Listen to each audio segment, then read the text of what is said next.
ठाणे महापालिकेनं कचरा संकलन आणि वाहतुकीसाठी तब्बल 2700 कोटी रुपयांचं टेंडर 10 वर्षांसाठी काढलं आहे। याबाबत ठाणे काँग्रेसचे अध्यक्ष विक्रांत चव्हाण यांनी महापालिका आयुक्त सौरभ राव यांची भेट घेत महापालिकेनं मंजूर आकृतिबंध आस्थापनेचा घनकचरा निर्मूलन व्यवस्थापनासाठी रिक्त असलेल्या पदांवर टेक्निकल नॉलेज असलेले अधिकारी घेतले पाहिजेत।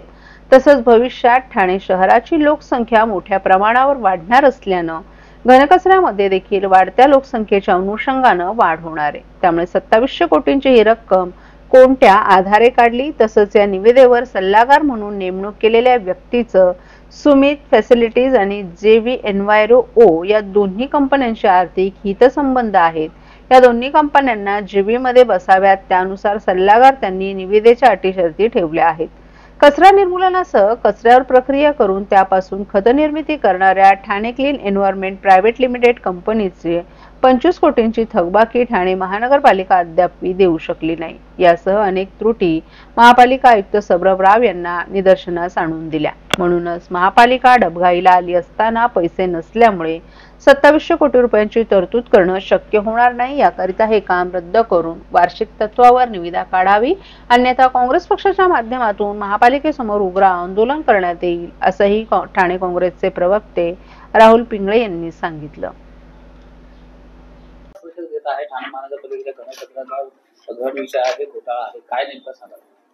ठाणे महानगरपालिकेने घनकचऱ्याची 2700 कोटी रुपयाची निविदा 10 वर्षासाठी काढलेली आहे, कचरा उचलणे आणि वाहतूक करणे।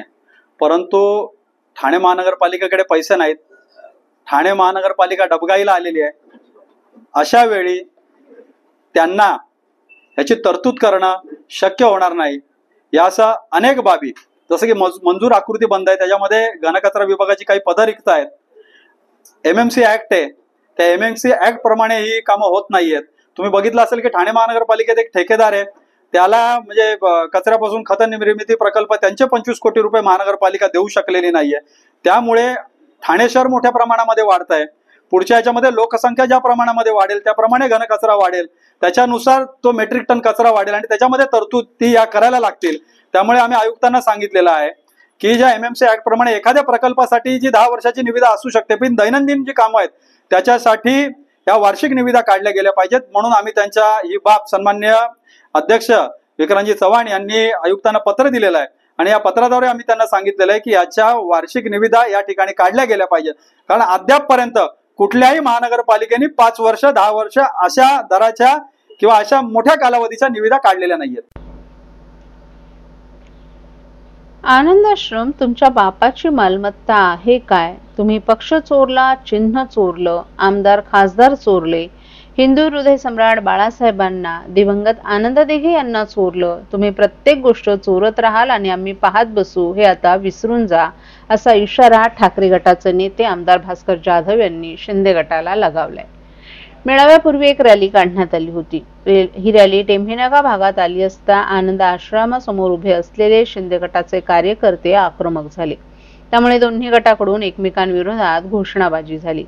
संजय राऊत यांनी टेंभीनगा येथे शिवसेनेचे दिवंगत नेते आनंद दिघे यांच्या पुतळ्यास पुष्पहार अर्पण केला। त्यानंतर ठाकरे गटाचे सर्व नेते निघून दिघे यांच्या शक्तीस्थळ आणि स्मारकावर गेले।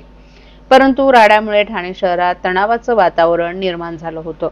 दरम्यान मेळाव्यात भास्कर जाधव यांनी शिंदे गटावर टीका केली। आनंद आश्रम तुमच्या बापाची मालमत्ता आहे का? तुम्ही पक्ष चोरला, चिन्ह चोरलं, आमदार खासदार चोरले, हिंदू हृदय सम्राट बाळासाहेबांना, दिवंगत आनंद दिघे यांनाही चोरलं। तुम्ही प्रत्येक गोष्ट चोरत राहाल आणि आम्ही पाहत बसू, हे विसरून जा, असंही त्यांनी सांगितलं।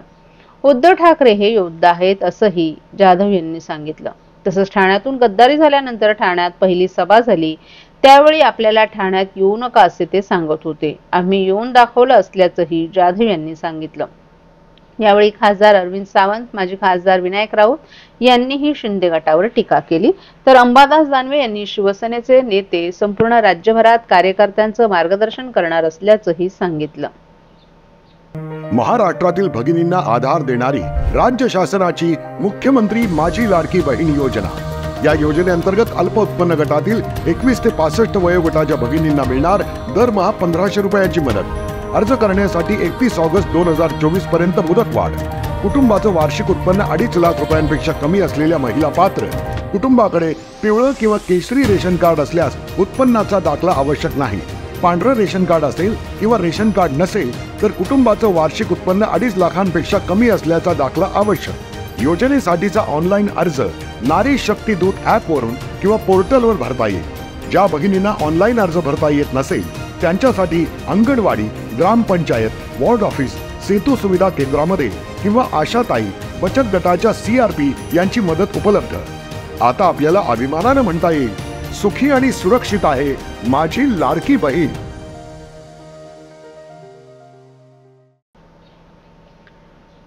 ठाणे महानगरपालिकेने तयार केलेल्या प्रारूप विकास योजनेचा आराखडा बांधकाम व्यावसायिकांसाठी तयार करण्यात आला आहे. या प्रकरणाची चौकशी करा अशी मागणी करत नागरिकांचं आयुष्य भकास करू नका, आम्ही या आराखड्यास टोकाचा विरोध करणार असल्याचा इशारा राष्ट्रवादीचे नेते शरद पवार गटाचे आमदार जितेंद्र आव्हाड यांनी दिलाय.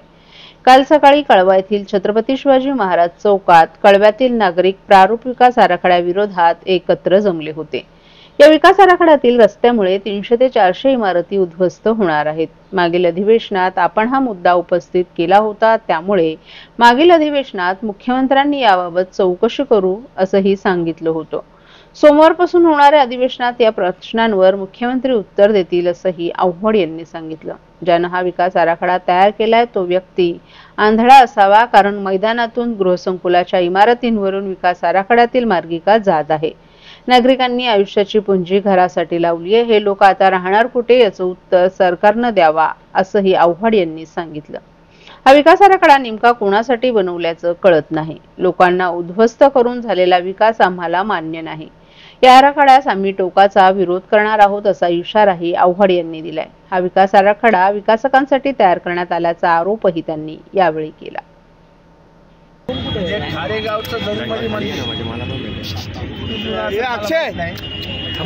मैदानात डीपी रोड कोऑपरेटिव्ह सोसायटी मान्यता प्राप्त कोऑपरेटिव्ह सोसायटी वरनं डीपी रोड. लोकांनी आयुष्यभराची पुंजी घरात लावली आहे, ती कशी रस्त्यावर फिरण्यासाठी त्यांनी राहायचं कुठे उत्सव याचं उत्तर द्या. हा डीपी प्लॅन हा कोणासाठी बनवला हेच कळत नाही, पण लोकांना उद्ध्वस्त करून झालेला विकास आम्हाला मान्य नाही. या डीपी प्लॅनला आम्ही टोकाचा विरोध करू. सर, एक वेगळा प्रश्न आहे. रक्षादर्शनीच्या मुलीचा विनयभंग झालेला आहे, काय सांगाल या संदर्भात? सरकार कुठेतरी कमी पडतंय का? अशा प्रकारचे सरकारच कमी पडतं. रक्षा खडसे या केंद्रीय मंत्री आहेत. केंद्रीय मंत्र्याच्या पोरीवरती जर असा हे होणार असेल तर बाकीच्या पोरींबद्दल काय बोलणार तुम्ही? साहेब, हा मुंडे उपोषणाला बसणार आहेत.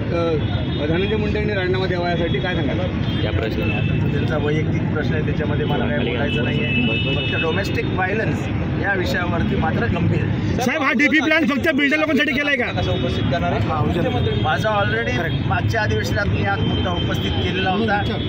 जोपर्यंत सामान्य नागरिकापर्यंत हा मुद्दा एक मिनिट मला मुख्यमंत्र्यांनी on the floor of the house आश्वासन दिलंय की याची संपूर्ण चौकशी करून आपल्याला पुढच्या अधिवेशनात. साहेब, हा डीपी प्लॅन फक्त बिल्डरसाठी केलाय का असं वाटतं का? उपमुख्यमंत्री एकनाथ शिंदे यांच्या घराबाहेर एका कंपनीतील कामगारांनी आंदोलन सुरू केलं. ठाण्यातील सुपरमॅक्स कंपनीतील कामगार त्यांच्या विविध समस्यांबाबत आंदोलन करत आहेत. त्यांनी एकनाथ शिंदे यांच्या घराबाहेर मोर्चाने ठिय्या आंदोलनाला सुरुवात केली. हातात पोस्टर घेऊन कामगार घोषणाबाजी करत होते. या आंदोलनाची माहिती शिवसेनेचे नेते नरेश मस्के यांना मिळताच त्यांनी आंदोलनकर्त्यांची भेट घेत संवाद साधला. मात्र आंदोलक कर्मचारी ऐकण्याच्या मनस्थितीत नव्हते. त्यामुळे कोणताही अनुचित प्रकार घडू नये यासाठी या परिसरात पोलिसांचा मोठा फौजफाटा तैनात करण्यात आला होता. मिळालेल्या माहितीनुसार ठाण्यातील 3 हात नाक्या शेजारी सुपरमॅक्स नावाची कंपनी आहे. या कंपनीतील कामगारांना त्यांचा पगार दिला नाही. गेल्या 3 वर्षांपासून कंपनी बंद पडली आहे. यामुळे पगार मिळावा यासाठी या कंपनीतील कर्मचाऱ्यांनी आंदोलनाचा पवित्रा घेतलाय. याआधीही कर्मचाऱ्यांनी आंदोलन केलं होतं. मात्र त्यावेळी कर्मचाऱ्यांच्या आंदोलनानंतर स्थानिक नेत्यांसह एकनाथ शिंदे यांनी तुमची देणी दिली जातील असं आश्वासन दिलं होतं. मात्र अद्यापपर्यंत कामगारांना देण्यात आलेल्या आश्वासनांची पूर्तता करण्यात आली नाही. त्यामुळे आंदोलकांनी मल्होत्रा फॅमिली तुपाशी, कामगार उपाशी अशा आशयाचे पोस्टर घेऊन शिंदेंच्या घराबाहेर ठिय्या मांडला. सुपरमॅक्स कंपनीने या कंपनीत काम करणाऱ्या कामगारांना कोणतेही कारण न सांगता थेट कामावरून काढून टाकलं असा आरोप कामगारांकडून करण्यात येतोय. तसंच जुलै 2022 पासून कंपनीनं कामगारांना त्यांचे पगार दिले नाहीत। त्यामुळे एकनाथ शिंदे यांच्याकडून लेखी उत्तर मिळावं अशी मागणी आंदोलनकर्त्या कामगारांची आहे। घटनास्थळी शिवसेनेचे नेते नरेश म्हस्के यांनी जात त्यांनी आंदोलकांशी चर्चा करत संवाद साधला। यावेळी त्यांनी हा विषय न्यायालयात असल्याचं सांगत त्या आंदोलनकर्त्यांची समजूत काढण्याचा प्रयत्न करत होते, मात्र आंदोलक आपल्या भूमिकेवर ठाम होते। सकुटुंब याच्यासाठी आता आम्ही सगळं करून म्हणजे साहेबांची भेट घेतल्यानंतर लिगली जे आम्हाला प्रोसेस करायला सांगितली होती ती सगळी प्रोसेस 2 महिने आम्ही करतोय। त्याच्यामध्ये काय NCLT मध्ये जी कंपनी गेली त्याच्या RP बरोबर मीटिंग लावण्यासाठी आमचे जे प्रयत्न आमचे सुरू आहेत त्यातून काहीच मार्ग निघत नाही। आता शेवटचा पर्याय म्हणून आम्ही सगळ्या घरातल्या लोकांना बोलवून जोपर्यंत मार्ग निघत नाही तोपर्यंत आम्ही आज हलणार नाही। शिंदे साहेबांनी आम्हाला काहीतरी लेखी द्यावं किंवा नुसती आश्वासन लोक आमच्यावर विश्वास ठेवत नाहीत त्यांच्याबरोबर बोलताना आमच्या 5 महिला पण आज असणार आहेत। कारण कामगारांचं असं म्हणणं आहे हे जे पुढे जाणारी लोक आहेत ते काय आतमध्ये आश्वास देऊन परत येतात। तर आम्हाला आता आम्ही पण कंटाळलो, आम्ही आता डेडलाईन द्यायचं ठरवलेलं आहे। 31 मार्च 2025 पर्यंत आमच्या सुपरमॅक्स कामगारांचा कुठल्याही परिस्थितीत निकाल लावावा हेच आमचं मागणं आहे। जोपर्यंत होत नाही तोपर्यंत आम्ही आता आज आश्वास जे काही गोष्टी होतील त्या आज साहेबांनी भेटल्याशिवाय आम्ही इथनं निघणार नाही। प्रलंबित असे आहेत की कंपनी या मल्होत्रा फॅमिली या लगी आणि युनियननी धरून षडयंत्र करून कंपनीला एका वेंडरला पकडून NCLT मध्ये कंपनी घालवली, म्हणजे सेंट्रल गव्हर्नमेंटच्या ताब्यात। सेंट्रल गव्हर्नमेंटच्या ताब्यात गेल्यावर कुठलाही डिसिजन घेता येत नाही। पण आपले साहेब शिंदे साहेबांनी याच्यातनं आउट ऑफ कोर्ट मार्ग काढण्यासाठी प्रयत्न सुरू ठेवले आहेत। तर त्याच्यासाठी आम्ही 2 महिने एक प्रयत्न करत होतो NCLTच्या RP बरोबर मीटिंग लावा, त्याचे पत्रावर 9 जानेवारी 2024 पासून आम्ही करतोय। आज तगात आम्ही तुमचं काम प्रलंबित आहे, तुमचं काम सुरू आहे असे जर आश्वासनं मिळत असेल, कामगार हैराण झालेत, आमचे 60 कामगार मृत्युमुखी पडलेत, तर आम्ही हेच करत बसायचं का? आश्वासन घेऊन लोकांना मेसेज टाकत राहायचे का? तर ते आता आम्ही विकोपाला गेलेलं आहे। आता आमचा एकच पर्याय, जोपर्यंत निर्णय आज मिळत नाही तोपर्यंत आम्ही हलणार नाही। चला।